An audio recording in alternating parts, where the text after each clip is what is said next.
வந்து விடிந்தும் விடியாத காலை பொழுதாக விளைந்த கலை அன்னமே.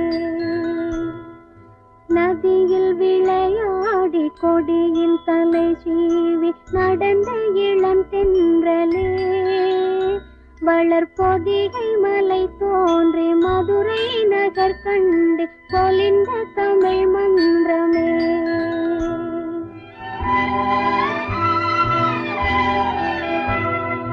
மலர்ந்து மலராத பாதி மலர் போல வளரும் விழி வண்ணமே. வந்து விடிந்தும் விடியாத காலை பொழுதாக விளைந்த கலை அன்னமே. நதியில்